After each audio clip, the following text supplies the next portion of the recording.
Donc tout ça, ça vient de Dieu, mais on pense que ça vient de nous. Nous, on pense, ah, je suis intelligent, j'ai compris ça. Ah, machallah, j'ai la motivation, pas les autres. Ah, machallah, j'ai la force, moi, pas les autres. Ça vient de Dieu. Maintenant, on a bien compris la différence.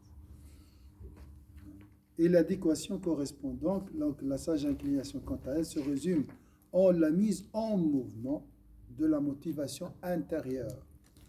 Et l'adéquation correspond donc à ce discernement et dans les membres, en sorte qu'ils agissent d'une façon adéquate. Donc tout ça, vous voyez les bienfaits de Dieu, hein? Lorsque tu fais la prière, il y a plusieurs bienfaits de Dieu. Voilà, la guidance, la sage inclination, l'adéquation, le concours providentiel de Dieu. Est-ce que c'est l'heure? Non, pas encore. Presque 40. Presque 40? Parce qu'on va commencer Ta'id. On va finir vite Ta'id. Je pense, Inch'Allah, facile. وأما التأييد فإنه جامع للكل وهو عبارة عن تقوية أمره بالبصيرة من داخل وتقوية البطش ومساعدة الأسباب الخارجة من الخارج وهو المراد بقوله تعالى إذ أيدتك بروح القدس وتقرب منه العصمة وهي عبارة عن وجود إلهي يسبح في الباطل يقوى به الإنسان على تحري الخير وتجنب الشر حتى يصير كمانع من باطنه غير محسوس وإياه عني بقوله ولقد همت به وهم بها لولا أن رأى برهان ربه. C'est magnifique ça. Donc il a laissé la dernière qui est la plus forte et vraiment celle-là, si je peux dire, on ne peut jamais la maîtriser. C'est plus fort que nous. Ça, on peut la vivre juste après la Umrah. Après la Umrah, tu ressens une protection extérieure qui t'empêche de faire les péchés, même si tu as envie. Cette protection, elle est temporaire ou Pour nous, elle est temporaire. Quant à l'assistance providentielle, les mots, c'est juste pour les différencier. Mais le plus important, c'est la signification. Il s'agit d'un terme qui semble inclure tout cela. Le concours providentiel, la guidance, la sage inclination, l'adéquation et tout. D'accord? Il exprime cette confortation de l'être tant dans son exercice du discernement que dans sa capacité à mettre en œuvre ainsi que dans la disposition des causes extérieures favorables. Donc, il y a la facilité, si je peux dire. Donc, Ta'id, c'est vraiment l'assistance. Il y a une assistance intérieure, motivation, tout ce qu'on a dit, mais aussi il y a un apport, une assistance extérieure. On va voir tout de suite.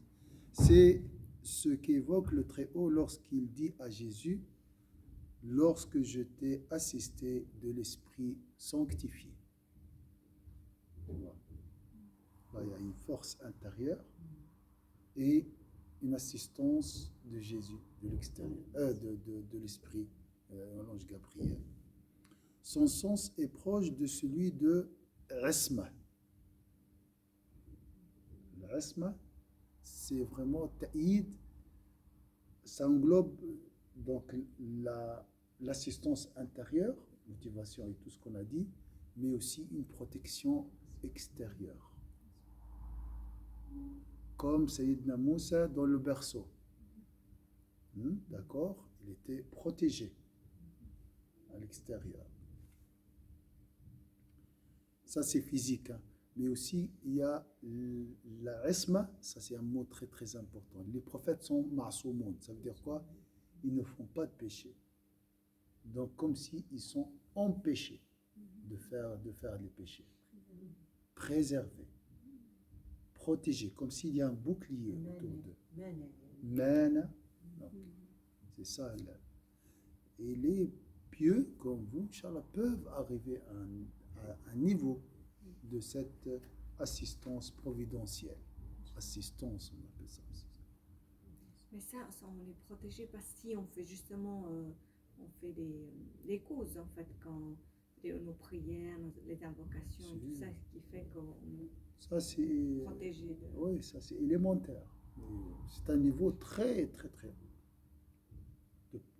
d'alliance avec Allah, de proximité. Mais les prophètes, c'est d'office, voilà, ils sont pour les protégés de Dieu, bien sûr. Comme il y a des gens intelligents, les prophètes sont protégés d'office, dès la naissance. Par Dieu.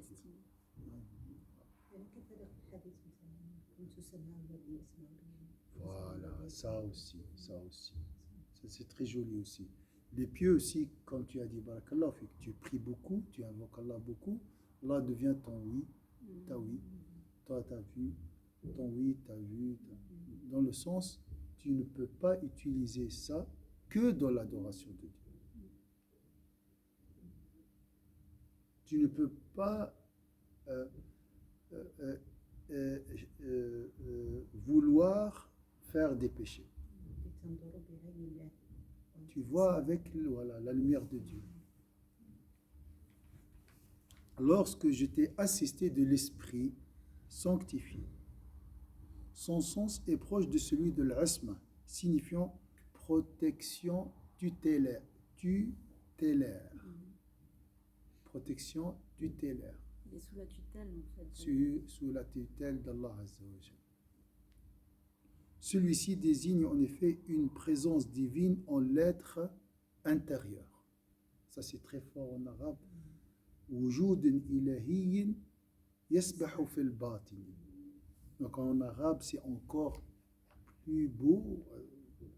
Ceci désigne en effet une présence divine, pas en l'être, mais qui nage en l'être. Comme si l'être humain est un réceptacle comme une mer, et cette lumière, elle nage dans cette mer. Voilà, c'est comme un fœtus qui nage dans le ventre de sa mère. Wujudin ilay, une présence divine à l'intérieur de l'être humain. Ça, c'est très, très, très fort. Et il a dit yasbah, dans le sens comme si voilà, tu veux œuvrer. Là, il vient vers la main. Non, tu ne fais pas. J'imagine comme ça. Parce qu'il court dans nos veines. D'accord? Comme l'autre, Iblis, il court dans ses veines. Là, c'est une présence divine qui court. Alors, Iblis, il court aussi dans nos... Le diable, oui. Ouais. Mais dans le cas là, c'est fini, il n'y a plus de diable. Il est exclu. Il n'a pas le code d'entrée. Donc, dans nos veines, il y a la présence divine qui court. Oui. Et alors, Shaitan, il est exclu. Donc, il n'y a pas de ténèbres dans les veines. Il n'y a que de la lumière. Ils sont protégés. Protégés. Il n'y a plus de chat. C'est quelque chose qu'on... Alors, il y en a qui disent, oui, mais les prophètes, c'est des êtres comme nous. Mais non, ils ne sont pas comme nous. Ils sont comme nous extérieurement. Extérieurement, voilà, mais pas au des niveau de leur êtres humains, force et voilà, tout. mais Ils ont des faveurs, comme... Bien sûr. Le docteur, il est comme nous. Un docteur, un professeur, je ne sais pas, il faut penser. Mais il a d'autres compétences. Et lui, il a d'autres compétences. Ouais. Donc, d'un côté, il n'est pas comme nous. Juste visuellement, ça fait. Oui, il est comme nous. Voilà, il a la même forme. Mais le contenu est autre. Même la forme, Sayyidina Muhammad sallallahu alayhi wa sallam, est différente. Très beau. C'est vrai. Et on va le voir, Inch'Allah. Inch'Allah. Cette nuit, tu peux le voir. Il ne faut pas voir le natel juste avant de dormir. Ah oui, non, ça c'est vraiment la dernière chose que vous... Ça, c'est à éviter. Ah, Si c'est tu, sûr que je suis si tu déjà veux mal voir le dormir. prophète, il faut te séparer au moins avant de dormir de l'écran. Mais là, j'avais vu juste, c'était un reportage, je crois, en Asie centrale, je ne sais pas si Tadjikistan, Ouzbékistan, dans la rue, il interrogeait les gens. S'il voyait le prophète, qu'est-ce qu'il lui dirait? Mais les gens, ils ont mis à pleurer. Ah oui. Ah, ça, c'était vraiment très, très émouvant. Moi, rien que là, je commence à pleurer tellement ça m'avait. Parce qu'on s'imagine que si je vois le prophète devant Comme moi, tout le monde, ils ont dit comme si je ne mérite pas, si je ne suis pas à l'auteur. Tu ne dois pas me poser cette question. Je suis loin. Hishmou, c'est la honte de me poser cette question. Parce que, et ça, c'est la place de Sayyidina Muhammad sallallahu alayhi wa sallam. Alors, on a dit cette présence divine, يقوى بها الإنسان على تحري الحق.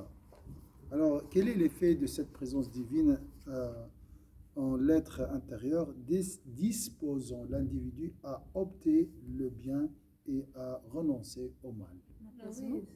Voilà, l'apaisement, bien sûr. Fais ça, oui, d'accord. Istikhara, mille istikhara, tout le monde dit. Nous, on est loin. On fait istikhara. Est-ce que j'ai fait le bon choix? Ah, je sais C'est l'âme pas. apaisée, elle se questionne même plus, elle sait ce qu'elle doit Parce faire. que la remise en confiance, elle est en Dieu. On remet tout à Dieu. Juste nous, on fait des erreurs, mais le jour qu'on fait du bien, on sent le bien que ça nous donne. Alors, Fama Balouka, c'est...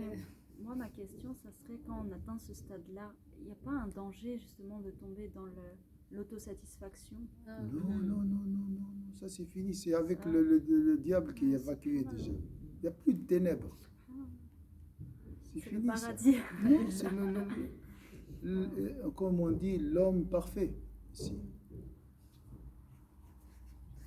Ce qui lui, il va enseigner les gens la modestie. Il ne peut pas être touché par l'autosatisfaction. Lui, il est le modèle. Voilà. Mais ça commence par la prière, l'invocation de Dieu, la remise confiante, avec l'exercice, entraînement. Hein? Voilà. Ce qui agit comme une restriction intérieure. Restriction intérieure dont l'homme ne sent pas l'action. Il ne sent pas comment cette présence divine intérieure agit. Tu ne sais pas. C'est ce que le Très-Haut évoque en ces termes. Subhanallah, ça me est-ce qu'on rappelle. peut la demander? Écoute, tu peux recevoir ça, hein, mais les prophètes, c'est constant chez eux. Ouais, là, c'est vraiment un degré. C'était toujours, ils sont comme ça. Une fois, subhanallah, un frère, il m'a dit, j'étais très triste, dépressif, et j'ai vraiment voulu aller, voilà, oublier mes tristesses. J'ai pris le bus pour aller à une destination. Il pense que s'il fait ça, il va oublier. Mais ça, vous connaissez, les péchés ne sont pas une solution. D'accord, parce que c'était à cause d'un péché, cher. Non, il avait des problèmes dans sa vie.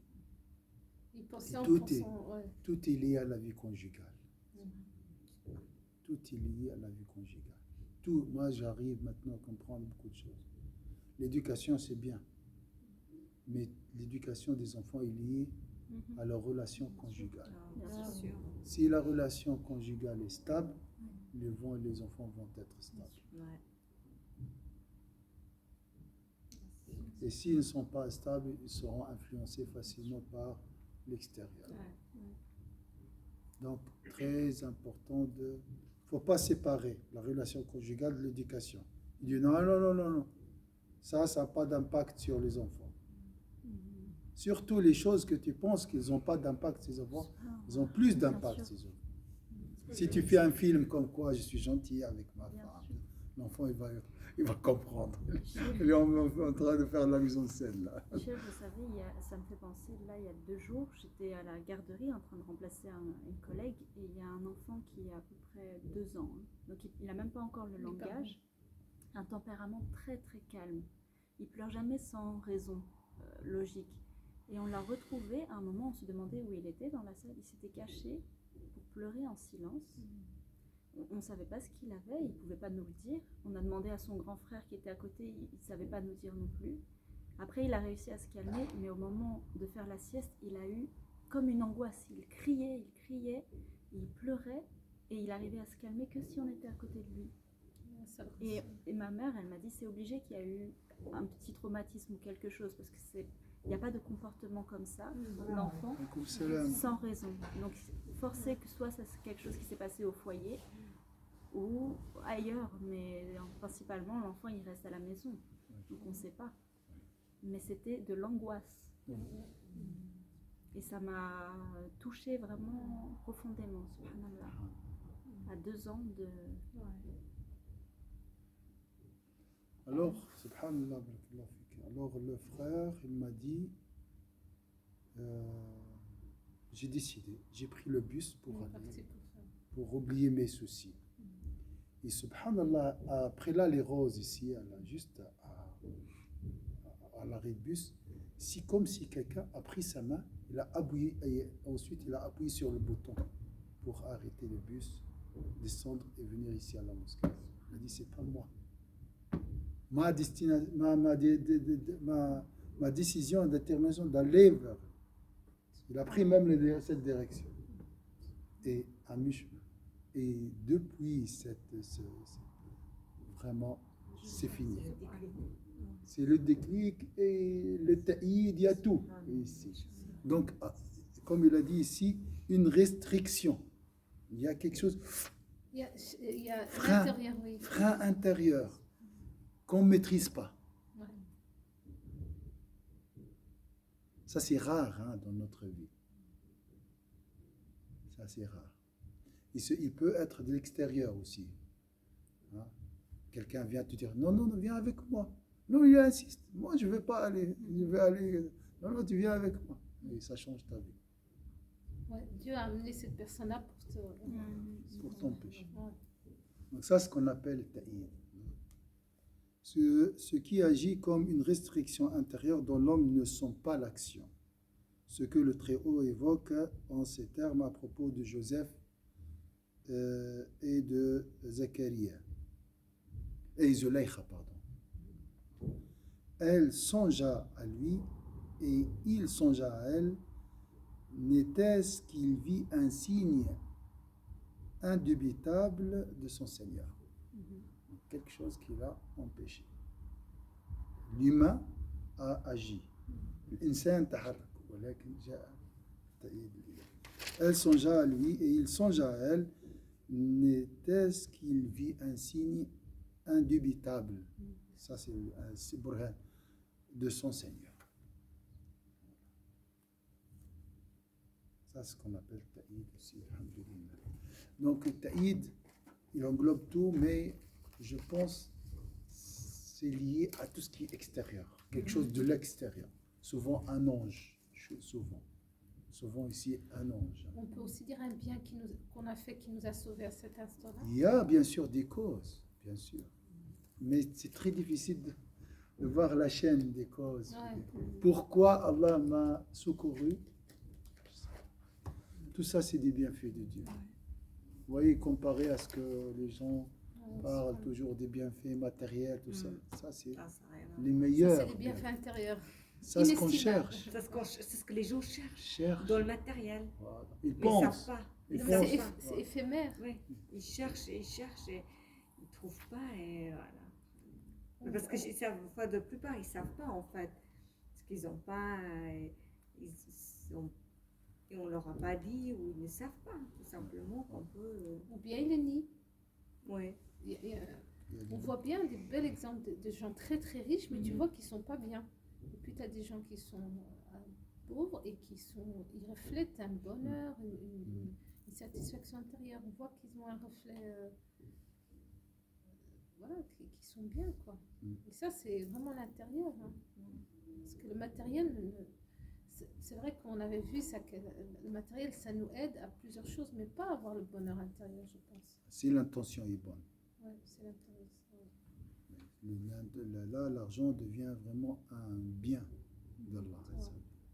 comme on a dit, l'argent est appelé bien dans la langue, en français même. Hein.